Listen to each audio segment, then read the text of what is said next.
ಇತಿಹಾಸ ಪ್ರಸಿದ್ಧ ಮಹತೋಬಾರ ಪುತ್ತೂರು ಶ್ರೀ ಮಹಾಲಿಂಗೇಶ್ವರ ದೇವಸ್ಥಾನದಲ್ಲಿ ಗಣೇಶ ಚತುರ್ಥಿಯ ಪ್ರಯುಕ್ತ ಇಂದು ವಿಶೇಷ 108 ಕಾಯಿಯ ಗಣಪತಿ ಹೋಮ ನಡೆಯಿತು.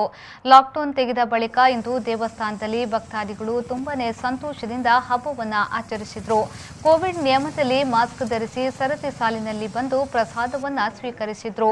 ದೇವಸ್ಥಾನದ ಆಡಳಿತ ಮಂಡಳಿಯವರು ಸರ್ಕಾರದ ನಿಯಮಕ್ಕೆ ತುಂಬಾನೇ ಸಾಥ್ ನೀಡಿ ಭಕ್ತಾದಿಗಳಿಗೆ ಮಾಹಿತಿಯನ್ನ ಕೊಡುತ್ತಿದ್ದರು. ಈ ಸಂದರ್ಭದಲ್ಲಿ ದೇವಸ್ಥಾನದ ವ್ಯವಸ್ಥಾಪನಾ ಸಮಿತಿ ಅಧ್ಯಕ್ಷರಾದ ಕೇಶವ್ ಪ್ರಸಾದ್ ಮುಳಿಯ ಭಕ್ತರಿಗೆ ಅವಕಾಶ ಮಾಡಿದ್ದಕ್ಕೆ ಸರ್ಕಾರಕ್ಕೆ ಅಭಿನಂದನೆಯನ್ನ ಸಲ್ಲಿಸಿದರು. ದೇವಸ್ಥಾನದ ವ್ಯವಸ್ಥಾಪನಾ ಸಮಿತಿಯ ಸದಸ್ಯರು, ಅರ್ಚಕರು ಈ ವೇಳೆ ಉಪಸ್ಥಿತರಿದ್ದರು.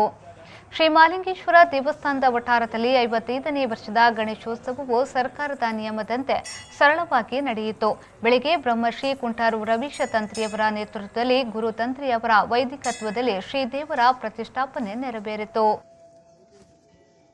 ಕಿಲೆ ಮೈದಾನ ಗಣಪತಿ ಎಂದೇ ಕರೆಯಲ್ಪಡುತ್ತಿರುವ ದೇವತಾ ಸಮಿತಿಯಿಂದ ಆರಾಧಿಸಲ್ಪಡುವ ಸಾರ್ವಜನಿಕ ಮಹಾಗಣೇಶೋತ್ಸವವು ಕೋವಿಡ್-19 ಸೋಂಕು ನಿಯಮಾವಳಿಗೆ ತಕ್ಕಂತೆ ಕಳೆದ ವರ್ಷದಿಂದ ನೆಲ್ಲಿಕಟ್ಟೆಯಲ್ಲಿ ಆಚರಣೆ ಮಾಡಲಾಗುತ್ತಿದ್ದು, ಈ ಬಾರಿ ತುಲಾಭಾರ ಸೇವೆಗೆ ಅವಕಾಶ ಮಾಡಿಕೊಡಲಾಯಿತು.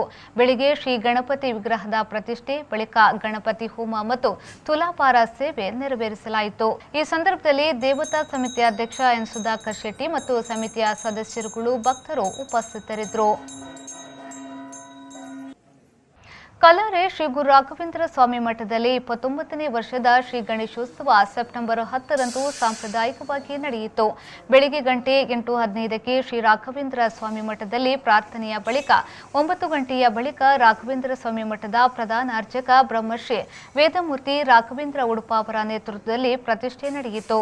ಮಧ್ಯಾಹ್ನ ರಂಗಪೂಜೆ, ಮಹಾಪೂಜೆ, ಪ್ರಸಾದ ವಿತರಣೆ ನಡೆಯಿತು. ಇನ್ನು ಪುತ್ತೂರಿನ ಸಂತ ಫಿಲೋಮಿನಾ ಕಾಲೇಜು ಮತ್ತು ಹಳೆ ವಿದ್ಯಾರ್ಥಿ ಸಂಘದಿಂದ ಇಂದು ಗಣೇಶೋತ್ಸವ ಆಚರಿಸಲಾಯಿತು.